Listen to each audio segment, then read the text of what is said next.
Danny Gilfillan here for Seconds Out. We're at Champs Jam Gym in Manchester for the open workout for Savannah Marshall versus Crews-Dezurn. It's a pleasure to be joined by former Cruiserweight World Champion Johnny Nelson. Johnny, it's not been the easiest show to get organised, even coming down to this open workout today. We have a last minute change, but we're here and another huge fight for Savannah Marshall.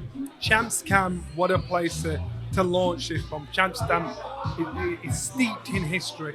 If you know your boxing history, you know there's something very special about actually holding it here. I don't know why we've never done it before. Savannah Marshall comes from Newcastle, son of Newcastle. She sold 7,000 tickets for Saturday night in Manchester. What does that tell you? It tells you there's an appetite for this young girl, for female boxing, for this fight, for her to again have another opportunity at boxing for a world title. So I think it's a good fight, really good fight.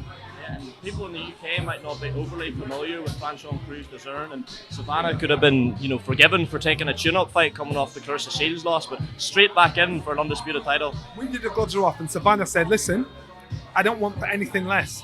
I lost to Clarissa Shields. I don't want to come in no warm-up. I want the best. There's no other choice for me." So that means everything's on the line for her, because if she doesn't win, she's now doing something she doesn't want to do in this fight game.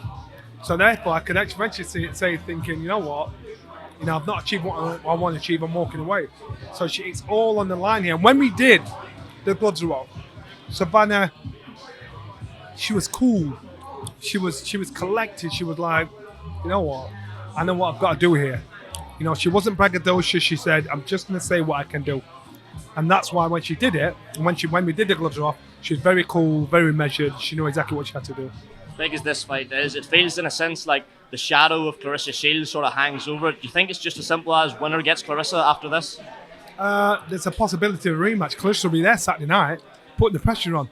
Crews-Dezurn's her mate, but I think she wants Savannah to win because she wants to come back and bust her ass again. That's so the chance of that happening again is that fight happening again is a good shout. Just moving away from Saturday night, obviously. It's always the heavyweight division feels like consumes about 90% of what we talk about in boxing. The talk at the minute is this potential rematch between Anthony Joshua and Dillian Whyte. Contract was sent, Dillian wasn't happy with it. He said then he was happy with it, and now he's complaining about the inclusion of a rematch clause in the contract. What are your thoughts on that, on the fact that it's not a world title fight and they're still trying to impose a rematch clause on Dillian?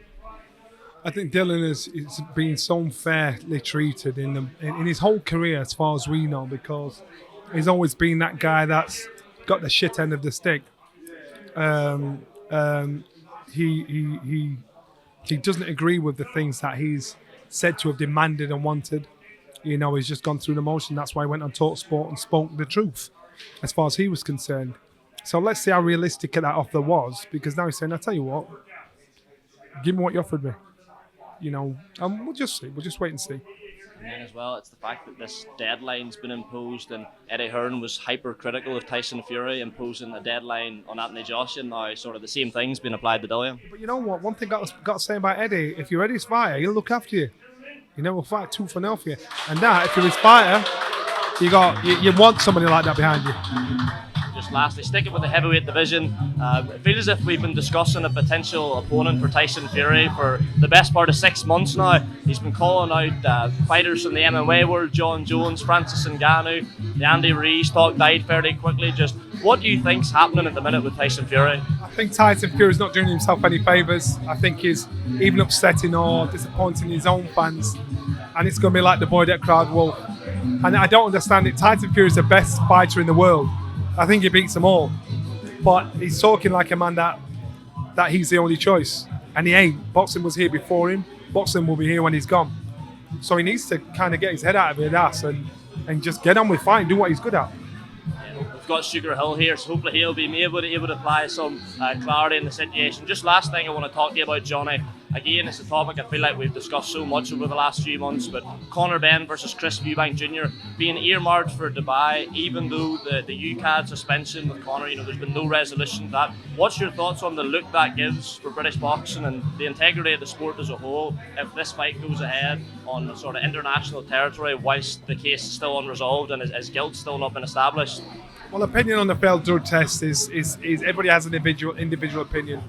Conor Benn has fought tooth and nail to say, no, this is bullshit, this is rubbish. And so you either believe him or believe the results.